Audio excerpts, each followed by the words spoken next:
La République démocratique du Congo a par le truchement du ministère du portefeuille rejeté les accusations portées contre elle dans les dossiers pays-services. Elle affirme que la société n'a jamais disposé de qualité juridique d'établissement bancaire. Kinshasa parle d'une manœuvre dolosive visant à soutirer les fonds publics.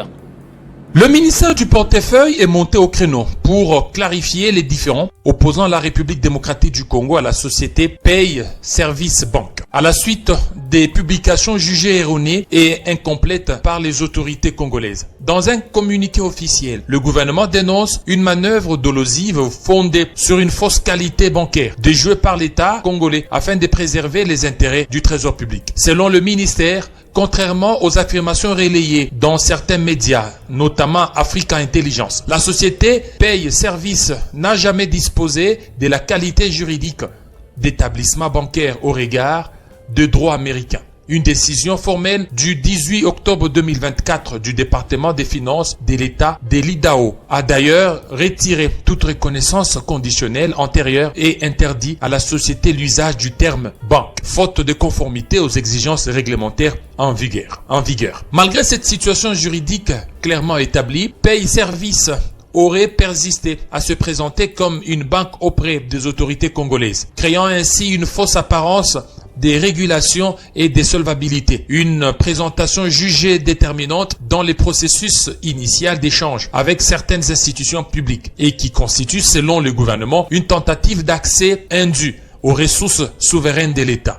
Dans le cadre de l'instruction du dossier, les services compétents du ministère des Finances ont procédé aux vérifications prévues par la loi relative aux finances publiques. Ces contrôles ont établi que Paye Service n'était ni autorité ni habilité à recevoir ou à gérer des fonds publics en application de l'article 108 de la dite loi qui subordonne tout engagement financier à des autorisations régulières. Les autorités ont mis un terme à toute suite administrative liée à ces dossiers afin de protéger les trésors publics. Les communiqués précisent par ailleurs qu'aucune valorisation crédible de la société n'a pu être établie. Paye Service étant dépourvu d'état financier certifié, d'audit indépendant et même d'une définition claire de la valeur nominale de ses actions. En l'absence de toute autorisation du ministère des Finances, aucun fonds public n'a été transféré, excluant ainsi tout préjudice financier pour l'État congolais. Le gouvernement rejette également les affirmations faisant état de prétendus investissements de 72 millions de dollars américains, qu'il qualifie de dépourvus de toute base juridique budgétaire ou comptable. De même, les allégations relatives à un contrat signé entre PCES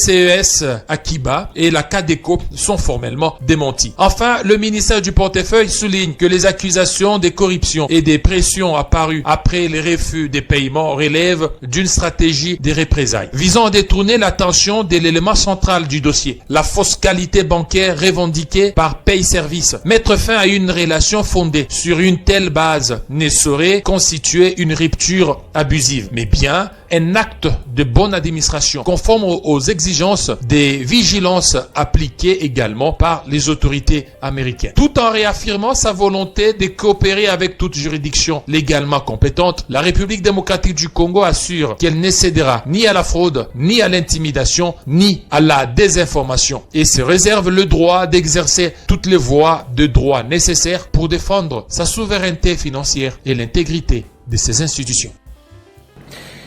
Merci à tous de nous avoir suivis. Aimez et abonnez-vous massivement à notre chaîne YouTube Tribeca Media. Au revoir et à la prochaine.